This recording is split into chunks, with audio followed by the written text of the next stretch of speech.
Isang magandang umaga po muli sa ating lahat sa pangalan ng Diyos. Amen. Last anniversary po, nung 46th anniversary na kung saan ay sinagawa sa iglesyang to, sa pagpapala at sa patuloy na paggabay ng ating Diyos. Ang isa sa ang tinalakay po natin doon ay patungkol po nga doon sa tema natin na drawing near to our God. At doon nga po ay ating ipinahayag at patuloy na ikinintal o inilagay sa ating isipan na yung drawing near to our God, ito ay napakalaki ang bahagi doon sa tinatawag na Great Commission.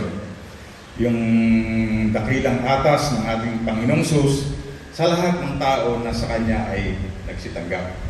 Ang sabi nga po doon, nais ko lang na ulitin sa Matthew 28:19 to 20, ang sabi rito, "Therefore go and make disciples of all nations, baptizing them in the name of the Father and of the Son and of the Holy Spirit, and teaching them to obey everything I have commanded you, and surely I am with you always to the very end of age." Ang sabi po rito, humayo tayo sa sanlibutan. Ipangaral ang mabuting balita, gawing alagad ng lahat ng mga bansa, turong sumunod. Dito makikita natin yung drawing near, ito'y hindi tumutukoy lamang partikular doon sa mga anak ng Diyos na nais niya na kayo'y lumapit sa akin. Bagaman doon sa mga nauna nating mga pag-aaral, ang tinutukoy doon yung tayo ng mga anak ng Diyos, ang nais niya na patuloy na magpakalapit sa Kanya. Patuloy na tayo maging closer to our God. At dito, kung titingnan natin yung buong picture ng Great Commission, nakalagay dito na tayo mismo, para tayo magkaroon ng relasyon sa Diyos, ay lumapit tayo sa Kanya sa pamamagitan ng Kanyang mga lingkod na ginagamit. Iyon yung tinatawag na evangelism. And then after nun, ang sabi rito, turuan sila, i-baptize sila. Ibig sabihin, dito pumapasok yung discipleship. Pag sinabing tinuruan at equipping, pag sinabing tinuruan at turuan sumunod sangayon sa Kanyang ipinag-uutos, ito'y discipleship yung tinatawag. Kaya makikita natin dito na ito'y paglapit hindi lamang natin sa Diyos, kundi tayo na mga inilapit na ng Diyos ay maging instrumento para yung ibang tao ay mailapit din sa Kanya. That's evangelism. And then matapos nating mailapit yung mga tao through evangelism sa Diyos, ang sabi rito, equip, ibig sabihin, panatiliin natin silang malapit sa Diyos sa pamamagitan ng discipleship, yung pagtuturo sa kanila, pagpapakain, pagpapalago, at yun yung isa sa mga instrumento ng Diyos para tayo mapalapit lagi sa Diyos, gaya ng ating ginagawa. Patuloy tayo nag-fellowship, patuloy tayo nag-aaralan, patuloy tayo tumutugon sa gawain ng Diyos. That's part of our discipleship, yung pagiging disipulo, na tayo ay nakasusunod doon sa nais ng Diyos, hindi lamang tayo mga iniligtas ng Diyos, kundi tayo yung mga alagad ng ating Diyos. At iyon yung ginawa ng ating Panginoong Sus. Siya ay pinadala ng ating Diyos Ama, siya ay bumaba dito sa lupa, ng layunin yung mga taong naligaw, yung mga taong nalayo ay nailapit sa Diyos Ama. Iyon ang dahilan nun. Kaya ang ating Panginoong Sus ay pinadala ng ating Diyos Ama. At hindi lamang para mailapit ng ating Panginoong Sus ang mga tao sa Diyos Ama, kundi mapanatiling malapit ang tao sa ating Diyos sa pamamagitan ng mga programa at mga tao na inilagay ng ating Diyos sa iglesia. Kaya dito ay napakaliwanag dito sa ating drawing near to our God, sangayon sa James 4:8 na pinaghalawan ng ating tema, na ito'y isang maliwanag na pangako. Maliwanag na pangako kasi after sinabi ng ating Diyos na sa Kanyang mga salita na lumapit kayo sa Diyos, ang pangako siya'y lalapit sa atin. Merong resulta yung ating gagawin. At yung tinutukoy doon na paglapit patungkol doon sa mga taong nasa sanlibutan, kapag sila ay inilapit natin sa Diyos, merong proseso ng evangelism kasi doon Hindi po pwedeng basta punta lang dito nang walang nangyayari. Ideally, o dapat talaga, nailapit natin sila sa Diyos, sa iglesia, sa pamamagitan ng pag-ebanghelyo. At may kinalaman doon yung tinatawag na kaligtasan. Kapag ang tao ay lumapit na sa Diyos, diyan pumapasok yung tinatawag na pananampalataya at kaligtasan. Ngayon, gaya sinabi ko, merong pangako doon sa ating paglapit sa Diyos. Pangako, hindi lamang para sa ating sarili, kundi maging sa mga tao na sa pamamagitan natin ay mailapit din sa Diyos. Gaya ng malimit nating sinasabi, ang kaligtasan ay hindi natin yan tinanggap para tayo lang sa sarili natin ang maligtas. Ang kaligtasan hindi ibinigay ng Diyos para tayo lamang ang mapalapit sa Kanya, kundi ang nais ng Diyos, tayo na mga iniligtas niya, na mga nailapit niya sa Kanya ay maging instrumento para yung mga taong malalayo ay mailapit din sa Diyos. Kaya yung pangakong ito ay magkakaroon lamang ng katuparan kasi ang pangako ng Diyos, malimit nating binabanggit, ay hindi lamang para sa atin. Ang pag-ibig ng Diyos ay hindi lamang para sa atin, kundi ang pag-ibig at pangako ng Diyos ay para sa lahat ng tao sa mundo na lalapit sa Kanya, natatanggap sa ating Panginoon Jesus bilang Panginoon at tagapagligtas. At ang lahat ng pangako ito ay magkakaroon ng perfection kapag tayo ginawa natin yung ating bahagi. Di ba? Ano bahagi natin? Yung nakalagay sa Great Commandment o Great Commission. Matapos natin tanggapin, matapos tayong mailapit sa Diyos, maging instrumento tayo sa paglalapit ng mga tao sa Diyos. Sa Mateo 15, 21 hanggang 28, babasahin ko po ng mabilisan.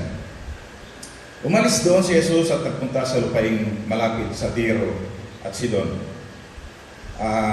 Isang Kananeya na nakatira doon ang lumapit sa kanya na sumisigaw, "Panginoon, anak ni David, maawa ko kayo sa akin.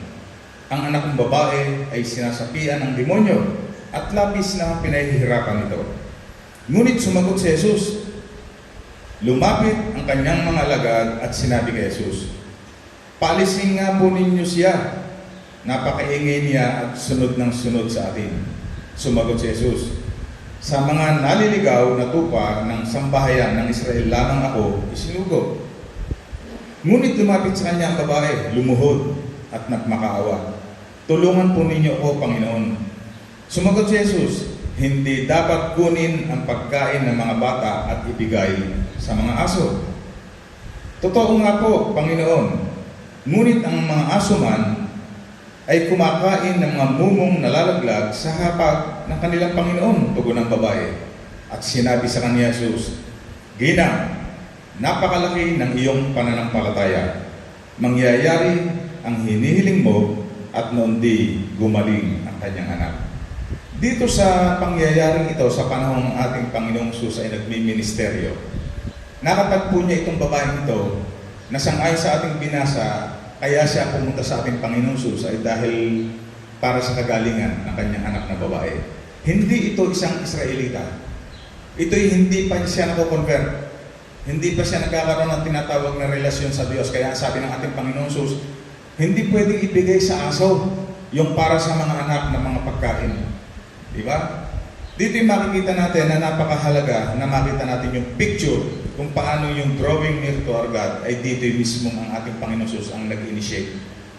Siya mismo yung nagpakita kung paano yung ministeryo ng pagpapalapit sa tao sa Kanya ay Kanyang ginawa. Yung pagkakataong yun, mga kapatid, hindi naman basta ang ginawa ng Panginoon siya'y naupo lamang sa isang tabi. Nung ang ating Panginoong Jesus ay nag-umpisang magministeryo sa lupa, hindi naman siya pumirmi sa simbahan para lamang hayaang mabalita ng mga tao, ng mga nasa paligid, na si Jesus ay nagpapagaling, si Jesus ay nakatigil sa templo, kaya ang tao ay lahat puntahan doon siya nagministeryo. Ang ating Panginoong Jesus ay sumakay ng bangka kung kinakailangan para makapangaral. Ang ating Panginoong Jesus pumunta sa mga libingan para doon din may pahayag ang pagliligtas ng Diyos. Ang Panginoon ay pumunta sa iba't ibang lugar na kung saan may mga rong taon, may mga sakit, may mga karamdaman, may mga problema. Ang Diyos mismo na ating Panginoong Jesus ang pumunta doon sa mga tao na mga mahirap puntahan. Siya'y nakipag-usap sa mga tao na napakahirap kausap. Inabot niya ang mga tao na kung saan ito yung mga taong nakasakit sa Kanya. Hindi siya namilit kung paanong aabutin ang mga tao. Gumawa ang ating Panginoong Jesus para yung Kanyang naisin ay mangyari kahit yung sitwasyon ay tila baga pangit. Ang resulta, ayon doon sa ating binasa, ano naging resulta? May gumaling. Merong napagpala. May nabago, may na-restore. Di ba? At ang isa sa maganda, yung merong nagkaroon ng katubusan sa kasalanan. Di ba kapag binasa natin yung maraming mga pagpapagaling ng ating Panginoon Jesus, marami ang nagsisi, marami ang tumanggap sa Kanya, marami ang sumunod sa Kanya. Dahil ang ating Panginoon Jesus ay meron siyang ginawa. Di ba? Dahil doon sa inisyatibo ng ating Panginoon Jesus, kaya yung mga nasa malayo ay lumapit sa Kanya. Alam niyo po, bagaman sabi nga, ang ating Panginoon Jesus ay isang tularan sa Kanyang mga salita. Siya ang ating modelo. Na kapag tinignan natin, Diyos na siya, pwede naman siya na kahit siya nasa lugar, sabihin lamang niya may mangyayari sa ganung lugar. Di ba? Pwede mangyari yun eh. Totoo na tayo nananalangin. Na sinabi natin na ang panalangin ay kahit hindi tayo magkakasama, kahit hindi tayo nagkikita-kita, yan ay may kapangyarihan na kayang magpabago ng tao, kayang magpala ng tao, di ba? Lalo tigit, kayang gawin ng ating Panginoong Susyon. Pero hindi siya ikinahon nung ganong kapangyarihan lamang. Physically, lumabas siya. Physically, nag-minister siya sa tao upang yung mga tao na malayo, na ayaw lumapit, ay mabot niya. Alam niyo po, ang isa sa very striking, o yung pag inano natin ng Biblia patungkol sa kaligtasan, yung isang salita na pwede agad nating maisip, yung tinatawag na reconciliation, yung pagkakasundo. Sa akin, personal na kahulugan nito, pag sinabing reconciliation, dalawang taong nagkagalit, ngayon nagkasundo na. Diba? Nagkaayos na. Yun yung ginawa ng ating Panginoong Jesus. Sa ngayon sa Biblia, tayo mga kaaway ng Diyos dati.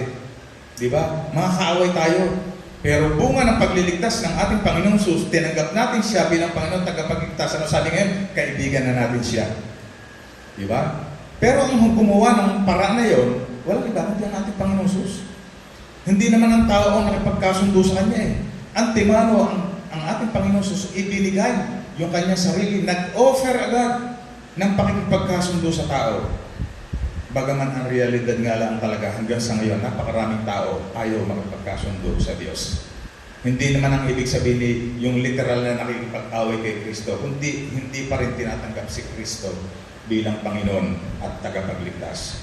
Ang ating Panginoong Jesus, inaabot niya ang lahat. Saan man galing ang tao?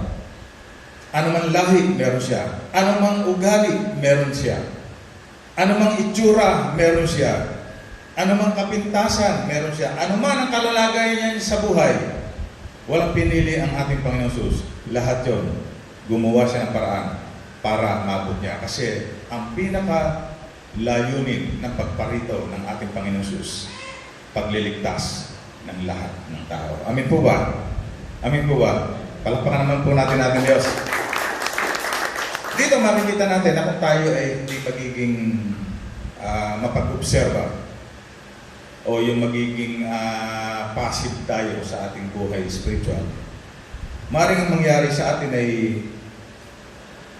tayo magsasagot sa ating sarili na sa matagal na panahon ng ating pagiging anak ng Diyos, sa maaaring matagal na panahon tayo iniligtas na ng Diyos, tayo ay patuloy pa rin nasa audience na nanonood kung ano yung nangyayari sa church.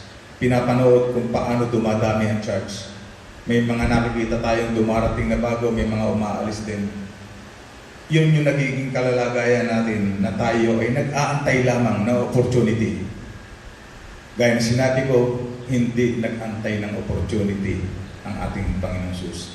Siya mismo ang nag-create, ginrab niya yung opportunity para yung mga tao na malalayo ay maabot. Kaya lamang, sabi ko nga, marami pa rin sa mga anak ng Diyos ang nag-aantay. Nakaupo na mangyari ang magandang bagay. Siyempre, lahat naman tayo gusto nating mangyari magandang bagay. But mas masarap na gaya ng binabanggit mo ni Bishop. Totoo, lalago church. Pag tinignan natin ang church sa ngayon, sa dami ng iglesia na pinagkaloob sa atin, mga outreaches, malago church. Pero kapag isinulat na yung kwento ng church, napakasarap na makitang kasama ka sa kwento. Di ba? Yung nga sarap na kasama ka sa kwento. Kasi pag sinabing kasama ka sa kwento, kasama ka dun sa tumatrabaho. Di ba? Kaya napakahalaga nun na makita natin na huwag nating hayaan na ang bagay sa iglesia ay mangyari ng mga positibo, maging maulad ng iglesia, na wala tayong naging bahagi sa pagdami ng mga kapatid. Kasi ito atas sa atin ng Diyos. Hindi ito iniaatas ng iglesia.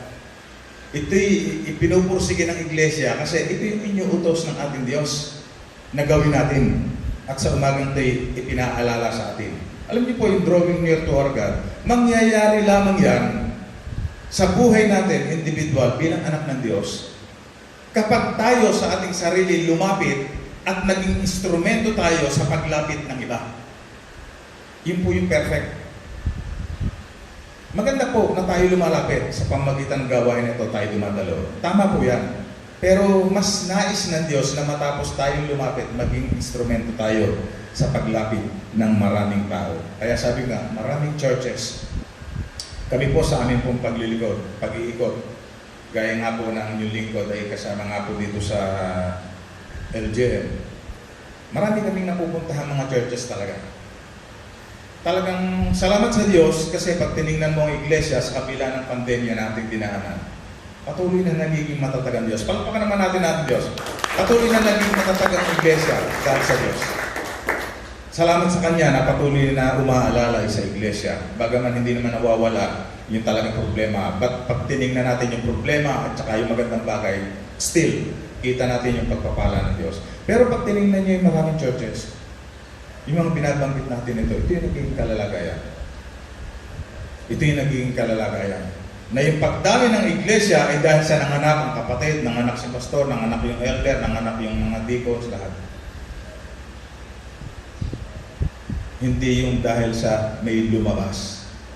Hindi dahil sa merong umabot sa mga nasa malayo at inilapit sa ating Diyos. Kaya sabi nga, habang tayo nag-aantay na mga tao ay kusang lumapit sa Diyos, napakarami sa kanila ang namamatay nang hindi nakalalapit sa Diyos. Sabi nga, bagaman ideal na tayo ay sa pamamagitan ng social media, ng internet, ay naaabot yung mga lugar na talagang hindi pa rin naaabot. Sinasabi natin na ngayon ang lawak ng pagpapahayag ng salita ng Diyos. Totoo yun. Sa mga may signal. Pero sa mga bundok na napakaraming tao, sa mga tribo na napakaraming tao na nangangailangan ng salita ng Diyos, walang signal. Di ba? Kaya hindi, bagaman sabi ko nga, maganda pa rin yung ginagamit natin yung social media, yung internet, pero hindi tayo dapat manangan doon. Kailangan pa rin tayong umabot. Kailangan pa rin tayong pumunta sa kanila. Huwag nating iasa sa kanila, huwag nating ibigay sa kanila yung responsibilidad na lumapit sa Diyos. Tayo maging instrumento sa paglalapit sa kanila, sa Diyos. That's evangelism. Diba? Kaya napakahalaga na sa umagang ito'y makita natin. Baka habang tayo ay nag-aantay na may mangyari sa church, yung ibang mga tao, yung mga ibang Kristiyano sumasakay ng bangka, naglalakbay ng malayo, pumupunta sa ospital, pumupunta sa impyerno, pumupunta sa sementeryo, pumupunta sa sementeryo, di ba? Kaya napakahalaga na just tawa ng tawa eh. Di mo ba? Kaya pag tinignan nyo, sabi nga, pag tinignan nyo, tama pa rin talaga eh, gaya sinabi ko eh. Yung iba pumupunta sa impyerno kasi hindi sila natangkap sa ating Panginoon Jose. Eh saan papunta talaga ng mga taong namamatay? Di ba? Talagang pupuntahan nila yung impyerno, dalawa lang naman eh, di ba? Langit at impyerno lamang. Kaya lamang, sabi mo nga, huwag nating hayaang nakikita na lamang na nangyayari yung bagay na yun. Para yung puno sa ating fruit-bearing tree sa ating paligid o sa ating bakuran. Huwag nating hayaang malaglag na lamang.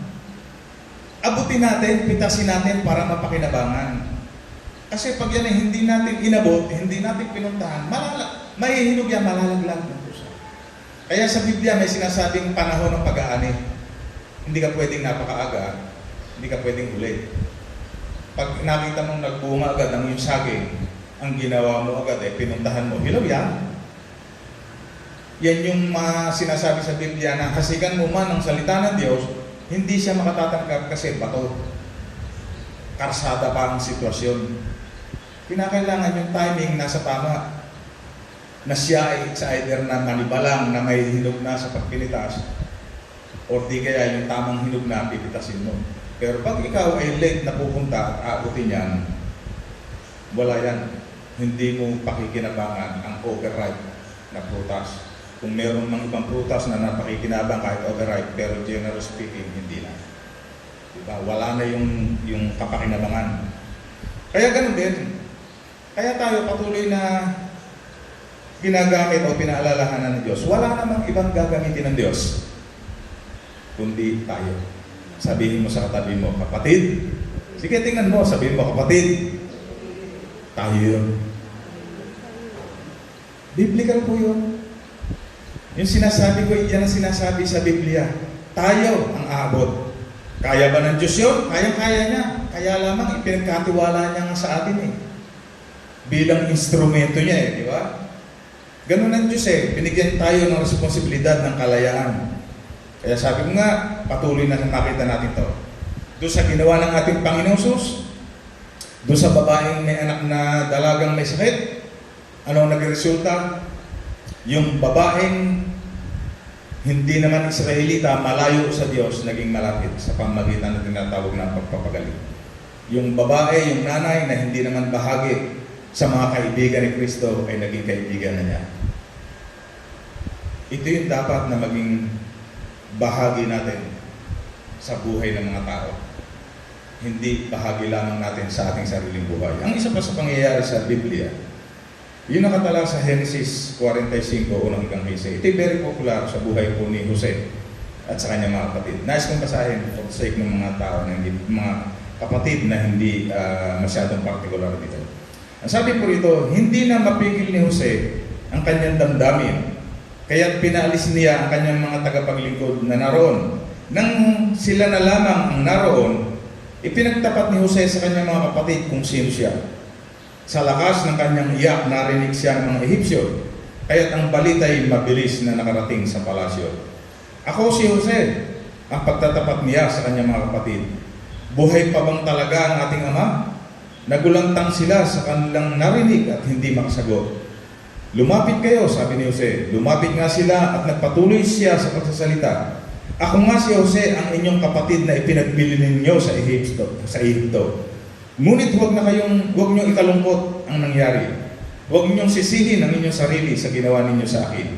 Ang Diyos ang nagpadala sa akin dito upang iligtas ang maraming buhay. 2 taon pa lamang ang tagutom. 5 taon pa ang darating at walang aanihin sa mga pugirin.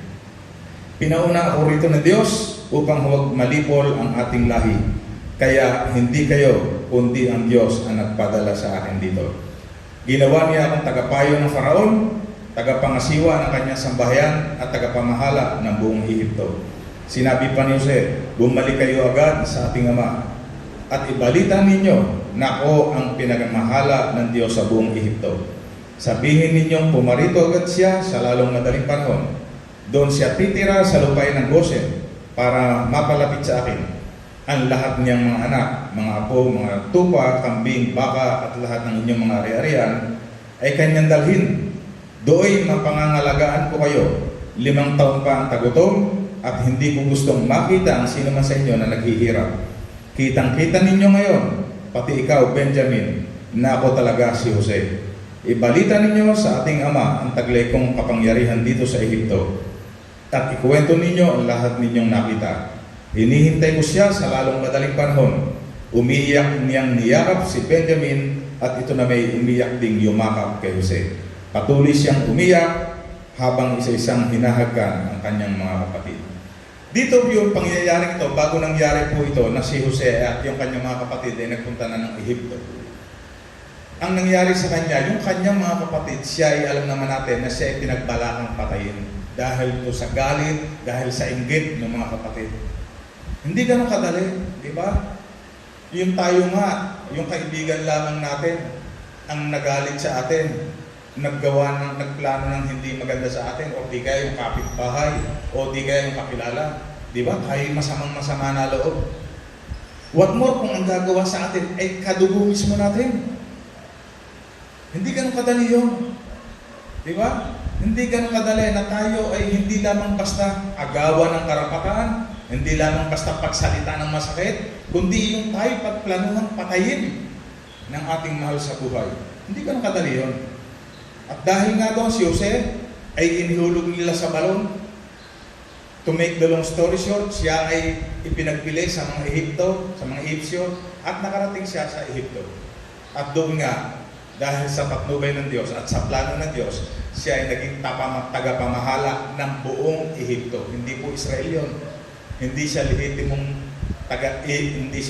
Ehipsyo. Siya ay Israelita, dayuhan. Pero dahil sa kapangyarihan ng Diyos, siya ay ginawang tagapamahala. Ngayon, ito ang nangyari.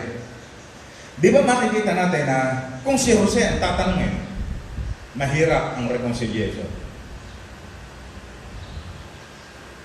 Kung tayo nga tatanungin pwedeng sabihin natin na, o sige, dapat reconciliation. Pero iba yung kapag sa'yo na nangyari. Di ba? Miski kami, pastor, kami nagpapayo tungkol sa mga bagay na, kapatid, ganito gawin mo, kapatid, ganyan. Pero minsan kapag kami nakakaranas, napakahirap. Iba yung sitwasyon na ikaw yung nandun sa kalalagayan. Dito sa kalalagayan ito, si Jose, personal niyang naranasan. Pero yung tunay na reconciliation, ipinakita niya sa buhay niya para yung mga kapatid niya na napalayo sa kanya, muli niyang mailapit sa kanya. Diba? Kung paano yung mga tao na ayaw na hindi lumalapit sa Diyos, pag nailapit natin sa Diyos, ang tawag ng reconciliation, pakikipagkasundo ng tao sa Diyos. Alam niyo po kung tutuusin sa kalalagayan ni Jose, ang Ehipto noong time na yun, napakamakapangyarihang bansa. Hindi siya isang maliit na bansa. Malaki at napakamakapangyarihang bansa. Doon sa kanyang kapangyarihan, sa security, doon sa maalwang buhay na meron siya, pwedeng sabihin niya, oh, basta ako, okay na ako. Bahala kayo sa buhay niyo. Ako na may pinagtangkaan niyo. Di po ba? Sa isang taong okay na siya, panatag na siya, nasa kanya ang lahat. Hindi na niya nanasain pa na, eto na naman itong aking mga kapatid na nanggulo sa akin. Sa pangkaraniwang pananaw ng tao, maaaring hindi na gawin yun. Pero si Jose, hindi mahalaga sa kanya kung ano yung naging kalalagayan niya. Sa atin, sa ating buhay natin, parang kukumpara natin ko Jose. Para kay Jose, hindi sapat na siya lamang ang naligtas. Hindi sapat na siya lamang ang may assurance of salvation. Yung mga tao na nasa paligid niya, lalo tigit yung mga mahal niya sa buhay, ipinaranas din niya. Ano, di ba? Maliwanag ang sabi rito. Nung kinaon si Israel, si Jacob, na kanyang ama, para dalhin sa Ehipto, para manirahan dahil napakahirap na ng buhay sa Kanaan. Papunta pa lang, ano ipinadala? Mga ginto, mga hayop, mga pagpapala. At ano sabi, hindi para kayo manatili dyan, may makain kayo dyan, pumunta kayo rito para mas lalo kayong pagpalain at maasikaso. Ganon ang pinlano, ganon ang ginawa ni Jose. Na kung titingnan natin, spiritually speaking, yun din yun Yung pinakita ka sa buhay ni Jose, yun yung literal na buhay. Na mayroong paglayo, may pananakit, may pagpapala, may pag-abot. Ito rin yung sa atin, nang tayo ay tumanggap ng biyaya ng kaligtasan mula sa Diyos, isang napakalaking pagpapala. Isang napakalaking biyaya na ngayon ay tinatamasa natin na hindi tayo dapat masihang, tayo lang ang yun. Dito pinakita, di ba? Sa kabila na si Jose okay na ang buhay, tanyag, makapangyarihan, meron pa rin hungkag sa kanyang puso para doon sa mga kapatid niya na napalayo. Hungkag, ulan. I-apply natin sa ating sarili, mga kapatid. Marami tayong mga kapatid. Literal na kapatid. Marami tayong mga kaibigan, mga mahal sa buhay na malalayo pa sa Diyos. Huwag tayong titigil. Totoo, makapangyarihan ng prayer. But we have to act. Gaya ng sinabi ko kanina, gaano kapangyarihan ng prayer ng ating Panginoong Jesus. But He acted. Diba? Hindi basta sinabi niyang, Ama, ilapit mo po sa akin ang mga tao. Siya mismo pumunta sa mga tao para mailapit sa Kanya. The distant draw near. Yung mga nasa malalayo na ilapit. At ang isa sa maganda sa huling bahagi ng ating binasa sa Genesis 45:15, sabi rito sa English Standard Version, and he kissed, si Jose, sabi yan, and he kissed all his brothers and wept upon them. After that, his brothers talked with him. Nagkaroon na sila ng pagkakausap at nagkaroon talaga sila ng reconciliation. Yung napalayo, yung lumayo, yung mga nagkasala na ilapit ni Jose. Alam niyo po yung Great Commission na ating binanggit kanina. Nakapaloob niya yung tinatawag na tatlong bagay na dapat ay ginagawa natin. Yung connect, yung grow, yung serve, and go. Dapat yung apat na yun nagagawa natin. Hindi pwedeng yung connect lang. Hindi pwedeng connect lang. Meron din kinakailangan na paglago sa pamagitan ng pagtuturo. Di ba sabi nyo sa Great Commission? Sa pamagitan ng paglilingkod, serving, at yung pag-go. Dapat nandun lahat yun. Kaya sabi rito, humayo kayo. Di ba? Go! Tapos, gawin ninyong alagad. Ano ibig sabihin nun? Tulungan natin silang ma-equip. Mag-grow spiritually. And then, sabi rito, serve. Ang isa sa paglilingkod, yung mabigyan sila ng spiritual na karunungan. Pagbabautismo, di ba? Para sila ay mapaglingkuran. At ang sabi rito, turuan. At ang sabi rito sa uli, yung go, ikaw ay humayo. Lahat ito ay naririto. At sa topic natin, patungkol dito sa drawing near to God, lahat ng ito, dapat nakapaloob. Kaya na sinabi ko, yung tema natin, hindi para lamang sa akin o sa inyo, na kung ako lumapit, magpakalapit ako sa Diyos, tapos na. Hindi po yun. Hindi doon nagtatapos yun. Kayo naman, hindi rin po pwedeng kayo lang lumapit sa Diyos. Yung drawing near to our God, hindi lamang tayo ang sinasabi ng Diyos, kundi pati yung mga tao na nasa labas. Kaya lang, paano sila lalapit? Sa pamamagitan natin.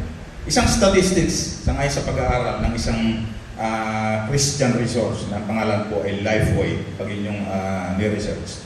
Sa ngayon sa kanilang statistics, sa kanilang pag-aaral, 82% ng mga taong hindi nag-church, kapag inimbita mo sa ngayon sa kanila, ay umaatin. O di kaya nagwe-welcome na sila ipuntahan sa kanilang tahanan. Sabi nga sa ngayon din dito, 2% ng church members ang nag-i-invite ng mga taong hindi sumisimba. 2%. Ibig sabihin, 100% minus 2%, 98% hindi nag-i-invite ng mga umatin. Sabi rito, 35% sila ay nagpupunta sa church pag-attend nila at sila ay na-inspire. Biblical naman po yun dahil talagang hindi lahat na nakasikan ay tumutubo. At ang sabi rito, ay sa pang statistic na kalagay na bahagi rito, only 1% of the church, ito naman sa United States, lumalago sa pamagitan ng conversion. Ibig sabihin, kaya nadagdagan dahil nagkaroon ng evangelism. Yung iba, hindi dahil doon sa tinatawag na talagang intention na lumabas para ipahayag ang salita ng Diyos. Bilang pagtatapos sa umagang to, nabasa natin yung maraming kapahayagan o kasaysayan kung paano pinakita ng Diyos para maabot yung mga taong malalayo. Kinakailangan tayo ang mag-initiate. Tayo ang mag-initiate. Huwag nating hayaan na bagaman nangyayari, ako minsan na-encounter ko rin, merong nagtatanong, kaya ako na-invite. Pero dapat, sang-ayon sa ating pinag-aralan ngayon, para mangyari yung tinatawag na paglapit natin lahat sa Diyos, tayo ang mag-i-initiate. Magkakaroon tayo ng tinatawag na pagkilos natin, usap natin, na pag-abot sa mga tao. At hindi naman huli pa ang lahat. Napakarami pang tao sa mundo. Buhay pa tayo. Gawin natin yung magagawa natin. Ulitin ko, sabi ng ating Panginoon sa kanyang ginawa, yung kanyang inilapit, ito yung mga kaaway ng Diyos, hindi mga Israelita. Ito yung mga tao na kusanay nanahid sa Kanya. Ito yung mga tao na papatay sa Kanya sa darating na panahon. Pero lahat sila, inabot ng Diyos. Meron tayo niya sa ating buhay. Meron tayong hindi maganda ang relasyon. Meron tayong mga tao na hindi maganda ang turing sa atin. Mas lalong kailangan natin na magpagamit sa Diyos. Hindi kasi tayo lalapit sa tao kasi friend natin siya. Hindi tayo lalapit sa tao kasi alam natin welcome tayo sa Kanya. Hindi. Lahat ng pinantauhan, even yung mga Israelita, hindi naman welcome si Jesus Christ eh. Kino-question siya. Ano ibig sabihin nun? Ano mensahe ngayong umaga? Sino man yan? Huwag natin tingnan kung sino siya. Ano man ang ginawa niya sa atin. Ang sabi ng Diyos, let us draw near to our God. Ilapit natin sila at sa ganitong bagay, magagawa natin ang kalooban ng ating Diyos. Yung lahat ng aking mga binanggit, mga kapatid, ito'y halaw lahat sa Biblia. Biblia na ating pinaniniwalaan, saligan ng ating pananampalataya, kaya marapat lamang natin na patuloy na gawin sa ating buhay. Hindi sa ating sarili, kundi dahil sa Diyos nag-uutos sa atin. Tayo lahat ay tumayo. Palakpakan natin ating Diyos. Tayo manalangin. Salamat po Diyos sa muli. Paalala mo sa amin na gawin namin ang iyong kalooban. Yung napakahalagang atas mo, yung napakahalagang bilin mo, Panginoon Jesus, sa bawat sa amin na kami humayo. Hindi lamang kami ang magpakalapit sa iyo. Hindi lamang kami ang magkaroon ng relasyon sa iyo bilang anak. Hindi lamang kami ang magkaroon ng kaligtasan. Kundi ang buhay namin ay magamit para maabot ang mga taong malayo pa sa iyo. Salamat po Ama sa iyong gabay sa amin. Tulungan mo po kami na magawa namin ang mga bagay nito sa pangalan po ng aming Panginoong Jesus. Amen. Muli palakpakan po natin Diyos.